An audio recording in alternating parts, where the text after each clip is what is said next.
Everyone, this is Ankita Awasthi. Welcome to my channel Ankita's visions. तो बच्चों, मैंने एक कमेंट पढ़ा था और उसी कमेंट पे कई सारे बच्चों के रिप्लाई थे कि मैम, जब हमको कोई यूनिवर्सिटी मिल जाती है, हमारा उस यूनिवर्सिटी में नाम आ जाता है और हम वहाँ पर एडमिशन ले लेते हैं, तो क्या जब उसके बाद कुछ टाइम बाद ऐसा होता है कि हमें उससे अच्छी यूनिवर्सिटी मिल गई और उसने अपना मेरिट लिस्ट आउट कर दिया और उसमें हमारा नाम हुआ, तो फिर हम क्या करें? क्या हम उसको छोड़ करके एडमिशन ले सकते हैं या फिर इसमें हम क्या, मतलब बहुत सारे ऐसे कमेंट्स पड़े हुए थे कि मैम, अगर एक यूनिवर्सिटी में एडमिशन हो गया और उसके बाद अगर कोई नई अच्छी यूनिवर्सिटी ने अपनी मेरिट लिस्ट आउट करी है, तो अगर ये ऐसे टाइम का इधर उधर ड्यूरेशन हो गया, तब फिर हम क्या करेंगे? तो क्या हम वो यूनिवर्सिटी छोड़ देंगे और या फिर जो यूनिवर्सिटी नहीं है वहाँ पर हम नॉर्मली जा करके पढ़ाई कर सकते हैं?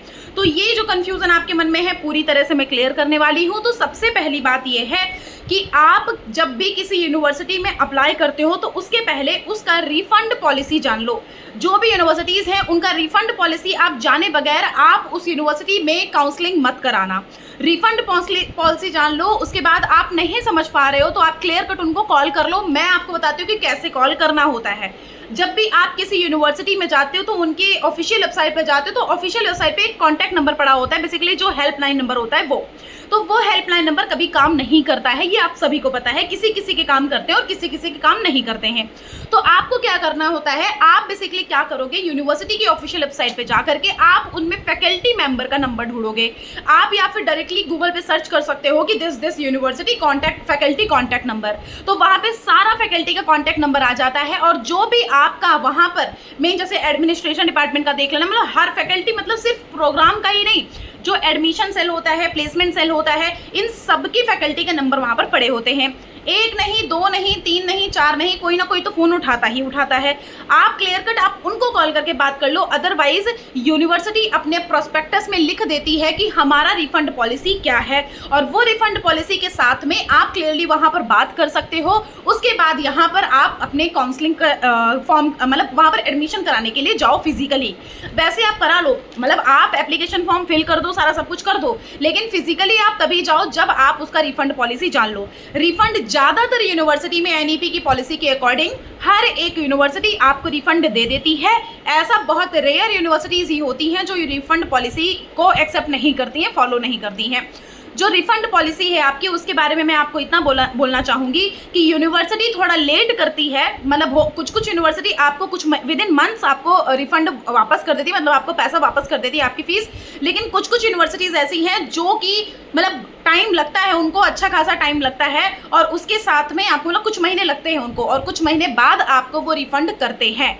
तो ये सारी चीज़ें मैंने आपको पहले बता दी कि आप हर एक यूनिवर्सिटी का रिफंड देख लो। पिछली बार क्या हुआ था, पिछली बार मैं उस यूनिवर्सिटी का नाम नहीं लूंगी, एक बच्चा था जिसका अभी तक का रिफंड नहीं आया है। तो कुछ यूनिवर्सिटी ऐसा कर देती है जो बहुत टाइम लगाती हैं, बहुत भाग दौड़ करना पड़ता है रिफंड के लिए, और कुछ यूनिवर्सिटी इजीली कर देती हैं, जैसे BHUDU, ये आराम से इजीली आपको कर देती हैं। लेकिन आपको क्या करना है, जब आप एक यूनिवर्सिटी में एडमिशन ले लेते हो, ऑप्शन के लिए वो यूनिवर्सिटी रखनी ज़रूरी है, क्योंकि आप कंफर्म नहीं हो कि मेरा एडमिशन होगा ही या नहीं होगा आगे, जो अच्छी यूनिवर्सिटी है। तो आपको क्या करना होता है कि एक ऑप्शन के लिए कहीं ना कहीं पे स्टेबल होने के लिए आप एडमिशन ले लेते हो। फिर उसके बाद कुछ टाइम बाद एक अच्छी यूनिवर्सिटी आती है और वो कहती है कि भैया हम आपको लेने के लिए रेडी हैं, है ना। तब फिर आप कंफ्यूज हो जाते हो। तो आपको कुछ नहीं करना है, जो पुरानी यूनिवर्सिटी में एडमिशन ले लिया है, आप डायरेक्टली उनसे रिफंड के लिए पूछो। इजीली रिफंड हो जाता है किसी किसी का, कुछ नहीं करना होता है। आप डायरेक्टली उनका एप्लीकेशन फॉर्म फिल करते हो, रिफंड का एक फॉर्म आता है, वो आपको फिल करना होता है। वो फिल करने के बाद आपको कुछ नहीं करना है, कुछ टाइम बाद जिस मोड से आपने यहाँ पर रिफंड किया था उसी मोड से आपका पैसा, मतलब आपने पेमेंट किया था उसी मोड से रिफंड आ जाएगा। तो मतलब कि आपको ये कहना है कि यहाँ पर और कोई ऐसा तरीका नहीं है। या तो ऐसा हो गया कि आपस में मतलब हो गया कि आज यहाँ की काउंसलिंग है, कल उसकी काउंसलिंग है, तब तो चलो हम लोग ठीक है, मतलब समझ आ गया कि चलो ठीक है। बट बहुत सारे हर साल ऐसा होता है, हर साल कई सारे बच्चों के साथ ऐसा होता है कि मैम हमें यहाँ नाम आ गया, अब नेक्स्ट टाइम हमको BHU ने भी एडमिशन दे दिया है, तो मैम हमको यहाँ से नाम कटवाना है, तो हमको वहाँ जाना है। तो आप लोगों को ये चीज़ क्लियर करनी है कि भाई आपको रिफंड मिलेगा। रिफंड के लिए उस यूनिवर्सिटी, जैसे अच्छी जितनी ही अच्छी यूनिवर्सिटीज़ होंगी वो आपको रिफंड टाइम पे दे देती हैं, कुछ महीनों में आपका टाइम पे रिफंड आ जाता है। लेकिन अगर जैसे ही नॉर्मल यूनिवर्सिटीज़ पे आए तो वो रिफंड देने में थोड़ा सा किल्लत करती हैं, तो उसके लिए आपको ना बड़ा भाग दौड़ करना पड़ता है, आपको कॉल करना पड़ता है, मतलब बहुत सारी चीज़ें करनी पड़ती हैं। सो बेसिकली आप सभी को इतना कह देती हूँ कि आप लोग सबसे पहले रिफंड पॉलिसी देख लो। रिफंड करके मतलब आपको कॉल पे कैसे बात करना है, कॉन्टैक्ट नंबर कहाँ से निकालना है, हर एक चीज़ बात कर सकते हो। और ज़्यादातर ऐसा होता है कि अगर आप कॉन्टैक्ट करना भी चाहोगे तो उस यूनिवर्सिटी में क्या ही होगा भैया, अगर आप नॉर्मली जाओगे तो वो क्या बोलेंगे कि हाँ रिफंड हो जाता है, हाँ रिफंड हो जाएगा, कोई इशू नहीं है। लेकिन ज़्यादातर ऐसा इशू होता है कि बच्चों का रिफंड नहीं आता है। तो आप इन सारी चीज़ों को सोच समझ कर तब आप आगे प्रोसीड करना।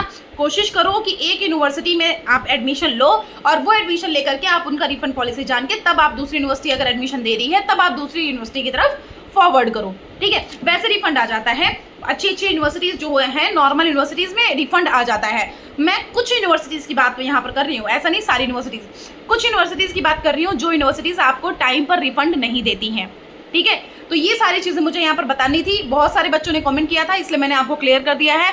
और दूसरी बात बच्चों ये है, अगर आपको यहाँ पर पर्सनल गाइडेंस चाहिए, अगर आपको मुझसे कॉल पे बात करनी है तो उसके लिए डिस्क्रिप्शन बॉक्स में एक मैसेज मैंने पिन कर रखा है। अगर आपको नहीं समझ आ रहा है कि मैम किस यूनिवर्सिटी का क्या प्रोसीजर है, कैसे क्या होगा, हमें नहीं कुछ समझ आ रहा है, और प्लस हमें ये जब फॉर्म फिल कर देते हैं उसके बाद मेरिट लिस्ट का क्या सीन होता है, मेरिट लिस्ट के बाद हम कैसे एडमिशन प्रोसीजर कराने जाते हैं, या फिर मेरे मार्क्स ऐसे हैं, मेरे मार्क्स के अकॉर्डिंग कौन सी यूनिवर्सिटीज़ मिल सकती हैं, तो इन सारी चीज़ों के अकॉर्डिंग मैं आपको सारी चीज़ें क्लियर करूँगी। आप लोग उसके लिए बिल्कुल परेशान मत हो। मेरिट लिस्ट के अकॉर्डिंग मतलब हर एक चीज़ के अकॉर्डिंग सारी चीज़ें यहाँ पर मैं अवेलेबल कराती हूँ। तो आपको उसके लिए सिर्फ मैसेज पढ़ना है, मुझे इंस्टाग्राम पर मैसेज कर दो, या फिर बच्चों आप मेल कर दो। इंस्टाग्राम की आईडी अंकिताज विजन्स के नाम से ही है। जो मेल आईडी है वो है अंकिता अवस्थी सन 2016 @gmail.com, मतलब कि अंकिता अवस्थी 2016 @gmail.com। आप वहाँ पर मुझे मैसेज कर सकते हो। तो आप क्लियर कट वहाँ लिख दीजिएगा पर्सनल गाइडेंस। तो उसके लिए जो भी अमाउंट वगैरह है वो मैंने 50, 100 और 199 का ही अमाउंट है, 1000 तक नहीं जा रही हूँ मैं कहीं भी। आप नीचे अमाउंट देख लेना, डिस्क्रिप्शन बॉक्स में सब कुछ लिखा हुआ है, प्लस चैट बॉक्स में भी मैं पिन कर दूंगी। तो ये हर एक चीज़ आप लोगों को क्लियर करनी है। अभी कोई डाउट, कोई कन्फ्यूजन, कोई प्रॉब्लम है, आप हमारे कमेंट बॉक्स में कमेंट कर दीजिएगा, मैं आपको हर एक चीज़ क्लियर कर दूंगी। Thank you so much. Channel को सब्सक्राइब कर लेना क्योंकि बहुत सारी चीज़ें इस पर अपडेट देने वाली हूँ, बहुत सारी चीज़ें अपलोड करने वाली हूँ। Thank you.